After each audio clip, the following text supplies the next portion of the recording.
Hello, it's Sue Stevenson here. Today I want to talk to you about the second of 5 common mistakes that parents make when they've got an anxious child. So today's mistake is that parents often ask their child why they're scared.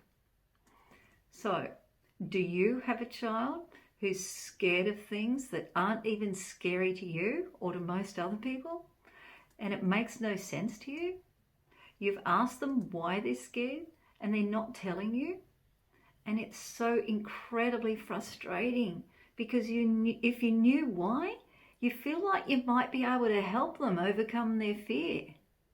But here's the thing.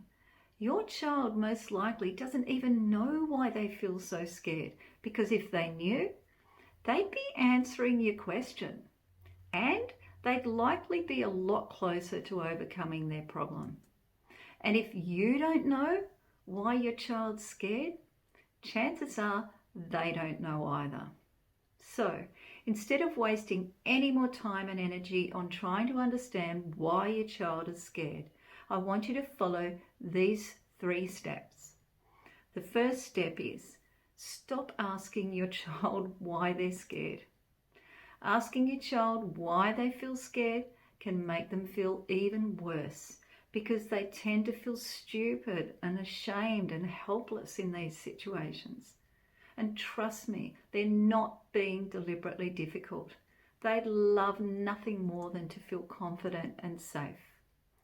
They certainly don't want to feel scared, and they desperately want the fear to go away.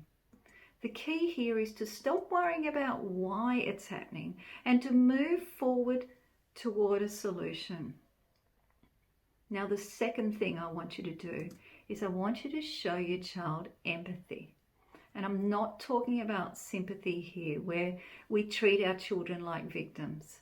I'm talking about showing empathy by being able to put yourself in your child's shoes. So think of a time when you were scared, anxious or nervous, yet you weren't at risk of danger. Perhaps you were scared of having a difficult conversation with your partner or a work colleague, or you may have been scared of speaking in front of an audience. Or maybe like me, you were scared of spiders or doing exams. Put simply, we're more understanding and more patient with our kids when we get some sense of what it's like for them when they're feeling scared, nervous or anxious. And thirdly, instead of imagining how awful it is in those scary moments, help your child imagine themselves taking charge of the scary situation. You see, our mind can picture ourselves succeeding at doing anything. And when we can do that, our mind believes it's possible. So, I want you to start helping your child create an image of themselves confidently going to bed on their own, or saying goodbye to you at the gate, then happily walking into school. And the more detail in the image, the more real and believable it becomes in your child's mind. Get them to describe exactly what they're doing, step by step, how they're feeling, what's happening around them while they're doing this activity with full confidence. I've seen many kids go from experiencing massive separation anxiety to going into school with total confidence using this strategy. So just to sum up here, here's what you need to do. Firstly, stop asking your child why they feel scared.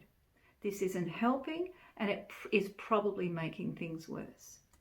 Secondly, show your child empathy by putting yourself in their shoes. Think of a time when you were anxious and how that felt for you. Then thirdly, help your child to imagine themselves doing the activity that currently scares them, but with no fear at all. They need to create a clear picture in their mind so they see themselves doing it with full confidence. Now, what I've shared with you today can be completely game-changing. So I want you to implement these 3 steps as soon as possible, so your child starts believing that they really can take charge in situations that used to scare them.